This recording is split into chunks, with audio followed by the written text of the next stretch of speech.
जय श्री राम, राधे राधे। स्वागत है आप सभी का मेरे चैनल में। आशा करती हूँ आप सभी स्वस्थ होंगे। तो आज हम आगे का सर्ग प्रारंभ करते हैं। अंत तक अवश्य बने रहिए।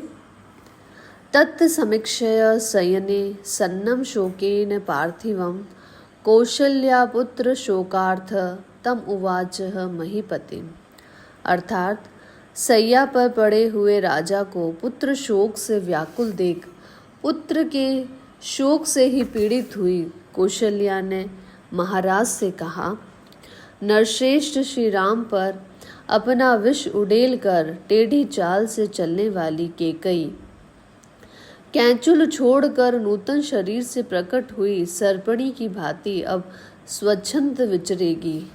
जैसे घर में रहने वाला दुष्ट सर्प बार बार भय देता रहता है, उसी प्रकार श्री रामचंद्र को वनवास देकर सफल मनोरथ हुई सुभग्गा केकई सदा सावधान होकर मुझे त्रास देती रहेगी। यदि श्री राम इस नगर में भीख मांगते हुए भी घर में रहते अथवा मेरे पुत्र को केकई का दास भी बना दिया गया होता तो वैसा वरदान मुझे भी अभिष्ट होता, क्योंकि उस दशा में मुझे भी श्री राम का दर्शन होता रहता। श्री राम के वनवास का वरदान तो केकई ने मुझे दुख देने के लिए ही मांगा है। केकई ने अपनी इच्छा के अनुसार श्री राम को उनके स्थान से भ्रष्ट करके वैसा ही किया है जैसे किसी अग्निहोत्री ने पर्व के दिन देवताओं को उनके भाग से वंचित करके राक्षसों को वह भाग अर्पित कर दिया हो। गजराज के सम्मान मंद गति से चलने वाले वीर महाबाहु धनुर्धर श्री राम निश्चय ही अपनी पत्नी और लक्ष्मण के साथ वन में प्रवेश कर रहे होंगे।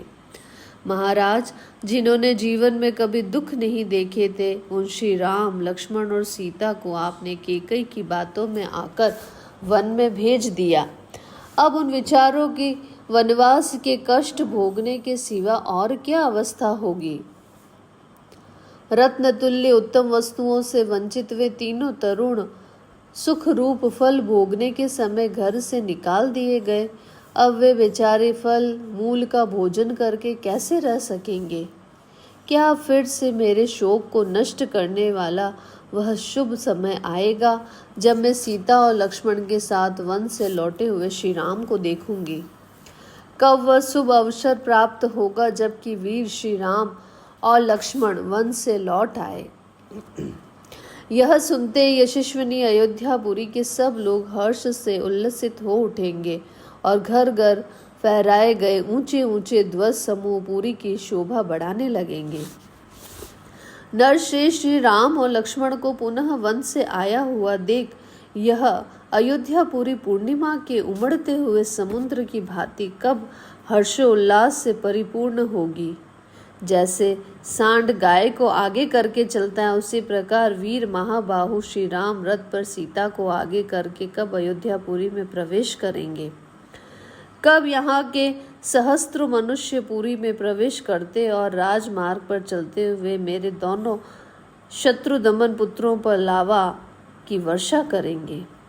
उत्तम आयुध एवं खंग लिए हुए शिखर युक्त पर्वतों के सम्मान प्रतीत होने वाले श्री राम और लक्ष्मण सुंदर कुंडलों से अलंकृत हो कब अयोध्यापुरी में प्रवेश करते हुए मेरे नेत्रों के समक्ष प्रकट होंगे।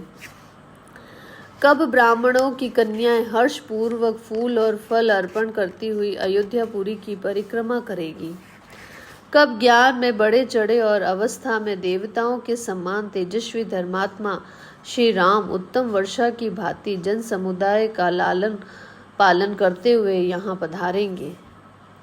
वीर, इसमें संदेह नहीं है कि पूर्व जन्म में मुझ नीच आचार विचार वाली नारी ने बछड़ों के दूध पीने के लिए उद्यत होते ही उनकी माताओं के स्तन काट दिए होंगे। पुरुष सिंह जैसे किसी सिंह ने छोटे से बछड़े वाली वत्सला गौ को बलपूर्वक बछड़े से हीन कर दिया हो, उसी प्रकार केकई ने मुझे अपने बेटे से विलग कर दिया है। जो उत्तम गुणों से युक्त और संपूर्ण शास्त्रों में प्रवीण है, उन अपने पुत्र श्री राम के बिना मैं इकलौते बेटे वाली माँ जीवित नहीं रह सकती। अब प्यारे पुत्र श्री राम और महाबली लक्ष्मण को देखे बिना मुझ में जीवित रहने की कुछ भी शक्ति नहीं है। जैसे ग्रीष्म ऋतु में उत्कृष्ट प्रभाव वाले भगवान सूर्य अपनी किरणों द्वारा इस पृथ्वी को अधिक ताप देते हैं, उसी प्रकार यह पुत्र शोक जनित महान अहितकारक अग्नि आज मुझे जलाए दे रही है। नारियों में श्रेष्ठ कौशल्या को इस प्रकार विलाप करती हुई देखकर धर्मपरायणा सुमित्रा यह धर्म युक्त बात बोली। आर्य, तुम्हारे पुत्र श्री राम उत्तम गुणों से युक्त और पुरुषों में श्रेष्ठ हैं। उनके लिए इस प्रकार विलाप करना और दीनता पूर्वक रोना व्यर्थ है। इस तरह रोने धोने से क्या लाभ है। बहिन, जो राज्य छोड़कर अपने महात्मा पिता को भली भांति सत्यवादी बनाने के लिए वन में चले गए हैं, वे तुम्हारी महाबली श्रेष्ठ पुत्र श्री राम उस उत्तम धर्म में स्थित हैं जिसका सत्पुरुषों ने सर्वदा और सम्यक प्रकार से पालन किया है, तथा जो परलोक में भी सुखमय एवं फल प्रदान करने वाला है। ऐसे धर्मात्मा के लिए कदापि शोक नहीं करना चाहिए।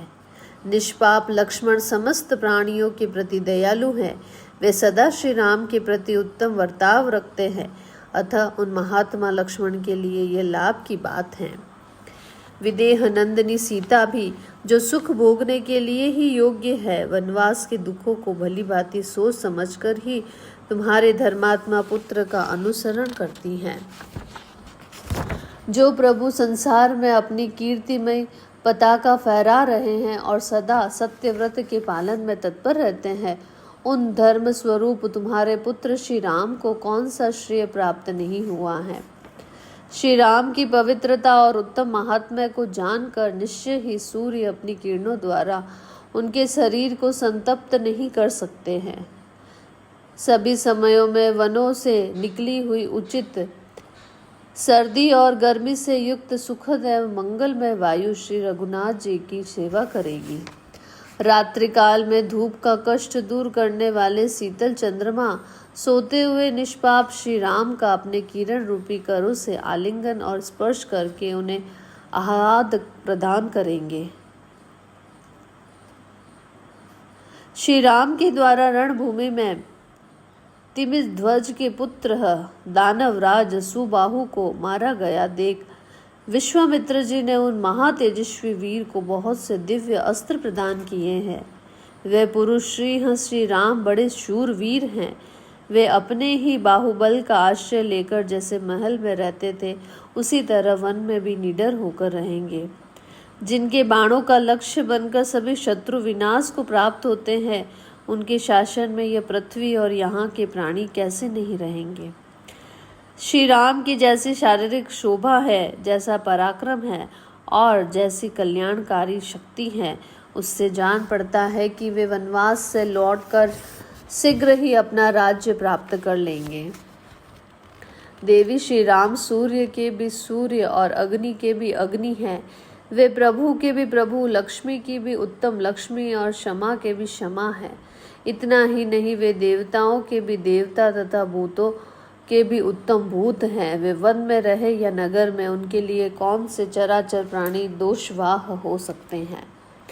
पुरुष शिरोमणि श्री राम शीघ्र ही पृथ्वी, सीता और लक्ष्मी इन तीनों के साथ राज्य पर अभिषिक्त होंगे। जिनको नगर से निकलते देख अयोध्या का सारा जन समुदाय शोक के वेग से आहत हो, नेत्रों से दुख के आंसू बह रहा है और कुश और चीर धारण करके वन को जाते हुए जिन अपराजित नित्य विजयी वीर के पीछे पीछे सीता के रूप में साक्षात लक्ष्मी ही गई है, उनके लिए क्या दुर्लभ है।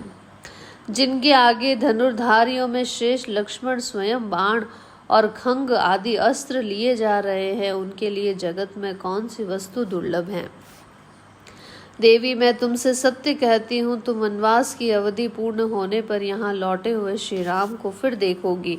इसीलिए तुम शोक और मोह छोड़ दो।